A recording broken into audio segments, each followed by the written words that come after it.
Today, Brandon, we're going to work on plotting some points and graphing lines of equations, or equations of lines. And you have your graphing board up here. Yes. At 12 o'clock. And then your worksheet in front of you, and your braille, and your braille light if you need to make some calculations or do anything like that. Yes. So, why don't we start with number 1? Just tell the camera what it says. But I thought we were going to describe the graphing Well, you board. can describe it as you're going along plotting the points. Oh, okay. Okay. Problem number 1. Okay. Plot the points. And let's just start with the A. Right. Letter A. Negative 3, 5. Okay. You can pull that closer if you need it. Yes. Let's move the brailler out of the way. Yes, that seems like a better configuration. Sure. Yes. Now the graphing board is a series of lines.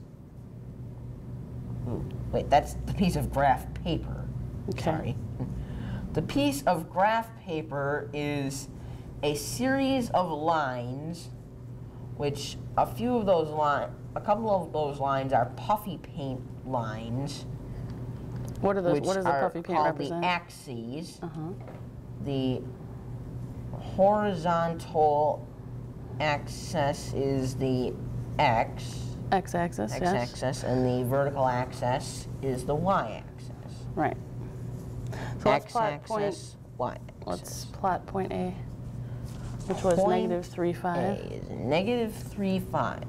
So we always start from the origin. Now the origin is the point on the graph paper where the x and y axes meet. So we start at the origin, and the point is negative 3, 5. 3, 5. So we always go x comma y. So the x-axis first. So for negative 3, we go to from the origin, we go to the left 3 lines. 1, 2, 3. Good. And then we go up 5. 1, 2, 3, 4, 5. Now for the points, we have points on this part of the graph paper that doesn't have braille on it. In the margin in the upper right corner. Okay. Yes. And then we plot the point where when we want to make sure that you keep your finger where it is, because you don't want to lose your place. How are we making the point stick?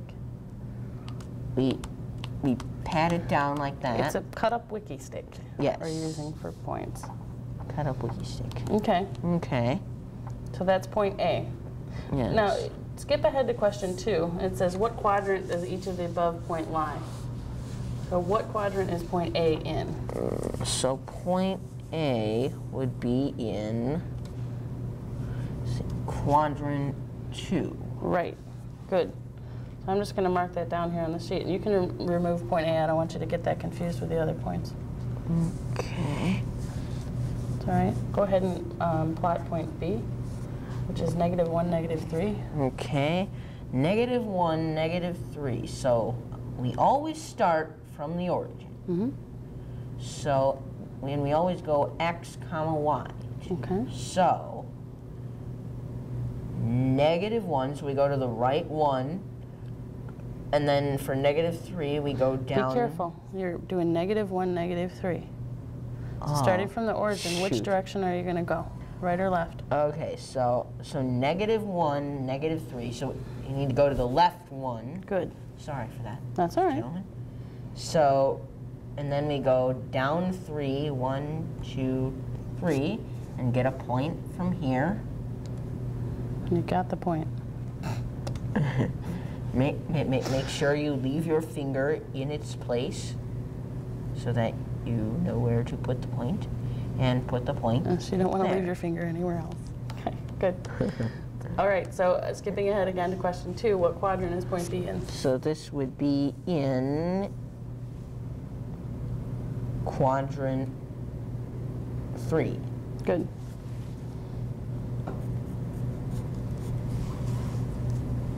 All right, now point C. That would be 0, 4. So 0, 4. Now we always go x, y. So now, since it's 0, we just stay right at the origin. And then a positive 4, we go up 4. 1, 2, 3, 4. Take a point. Whoa, don't lose the point, please. And Runaway then, point. yes. And then we plot the point. Good. Make sure it All sticks. right, what quadrant is that in? That would be, Trick question. yes, it's on the axis. Which axis? The is y-axis.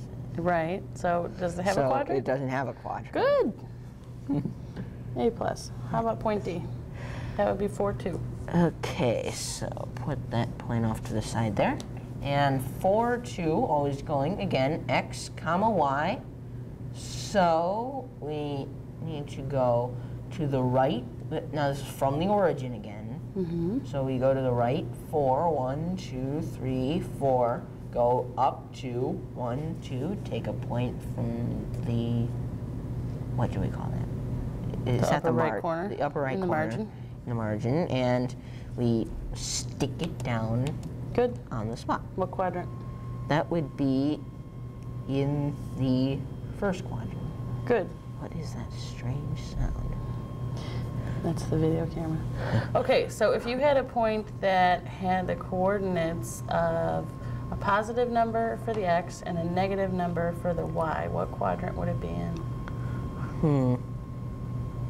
That would be in the third. Careful. Boy. Positive for x and negative for y. Wait, hold on. Let me. Okay, let's take this point off. Okay, that's fine. And put it to the side. Hold on. Let me see if I can. Like for figure it out with instance, my finger here. what if we had 1, -3? Okay, let's use that as our example. Okay. Then. Okay, so 1, -3. So then that would be in quadrant 4. Good. Quadrant 4. All right, so now you've represented all 4 quadrants. Yes. So on your piece of paper, you want to mark your answers so that when we're in class, you can check your own homework. So obviously, you're not going to mark anything for question 1. You want to write down the answers to question 2. Okay? So go ahead and do that in your brailer, or on the brailer. Don't worry, I'll help you. I have it written down. Okay. Okay? So just write. So what quadrant do each of the above points lie? Right. So you're going to put 2A. And that was quadrant 2, you said? Okay. Yes. Okay. Quadrant. Now remember, when you're writing the quadrants, we write those in Roman numerals. Oh. So they're I's. I guess I haven't written very many That's okay. quadrants. It doesn't. She's not really picky about that, so Okay. either way is fine. All right. Point B was in quadrant 3. Yes. So Point B. B is quadrant 3.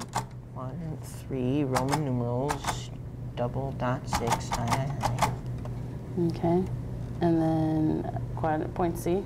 You can do these on the same line. Save some space. Yes, that's what I am doing. Save a tree. Yes, please. Yes, make sure you do on the same. Right. C. So C. It had no quadrant. Had So no- put none. None. And then D was the first quadrant. Was quadrant I. Yes. It's capital letter I, by the way. Yes. All right.